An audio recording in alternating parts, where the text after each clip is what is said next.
মধ্যে 3 মিনিট এইভাবে ওয়েস্ট করতে না। কিছু মনে করবেন না, আপনিও যদি সত্যি স্মার্ট হতেন তাহলে নিজের মেয়ের ভবিষ্যৎটা 10 মিনিটে ডিসাইড করতেন না মিস্টার কৃষ্ণ কুমার বর্ধন। কৃষ্ণ কুমার বর্ধন, অনেকদিন পর নিজের পুরো নামটা শুনলাম। Let's play a game. আমি কিন্তু হারতে পছন্দ করি না। স্যার, আপনার সামনে যে বসে আছে সেও জীবনের প্রতিটা খেলা জিতেই এসেছে। ম্যাচ শুরু হওয়ার আগে ট্রফিতে আমার নাম লেখা থাকতো স্যার। এইখানে আমার কাছে দুটো গল্ফ বল আছে, এর মধ্যে একটাতে গোল্ড আছে আর একটাতে সিলভার।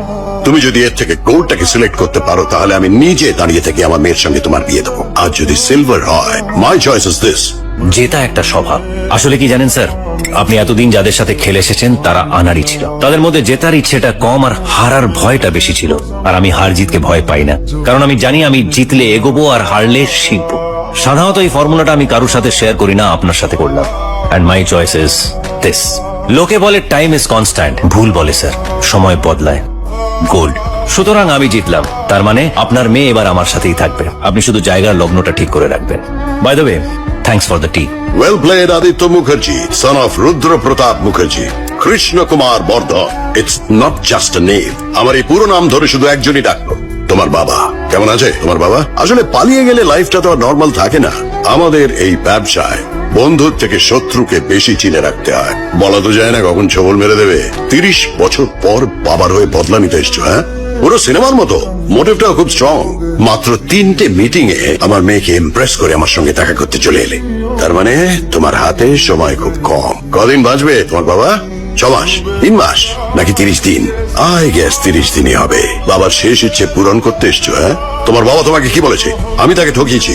আরে যুদ্ধে একজনেরই জিত হয়, আর সেই যুদ্ধটা যখন অস্ত্রের বদলে বুদ্ধির যুদ্ধ হয় তখন বুদ্ধিমানেরই জিত হয়। তোমার বাবার মতন বোকা লোকেরা হেরেই যায়। আমি কিন্তু তোমার বাবার সঙ্গে ব্যবসা করতে চেয়েছিলাম, ও সেটাকে প্রতারণা ভেবেছে। তুমি আমার মেয়েকে ঠকাতে এসেছিলে, কিন্তু হলোটা কি?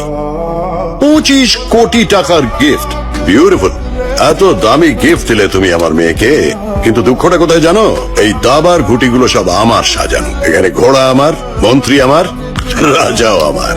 আমার ব্যাংক ব্যালেন্স 35,000 crore। আমার এই 30 বছরের সম্পত্তি তুমি 30 দিনে নিয়ে নেবে ভেবেছো? বললাম না তুমি স্মার্ট, কিন্তু আমার সামনে আসার আগে অব্দি। স্যার, উনি এসে গেছেন। Your time's up. আমার সঙ্গে 10 মিনিটের অ্যাপয়েন্টমেন্টের জন্য আবার 1 বছর ওয়েট করো। For a break. 1 second sir, ব্রেকটা একটু পরে নিন। Let's start the meeting. Excuse me. আসলে গ্র্যাম অ্যান্ড ওয়ার্নারের 50% শেয়ার হোল্ডার আপনার সামনে বসে আছে। আপনার বার্থডে ইনভিটেশন পেয়ে গিফট দিয়ে আপনার সাথে ফটো তুলতে এসেছি। সবার সামনে আপনার মুখোশ খুলে আপনার নামটা ধুলোয় মেশাতে এসেছে। এই বাটারফ্লাই পেন্টিংটা তো আপনার মেয়ে আপনাকে গিফট করেছে, তাই না? আর আজকে এই স্পেশাল দিনে আমার তরফ থেকে আপনাকে কোনো গিফট না দিলে হয়? সেপ্টেম্বর 1 এর নিউজ পেপারের হেডলাইন, মুখ থুবড়ে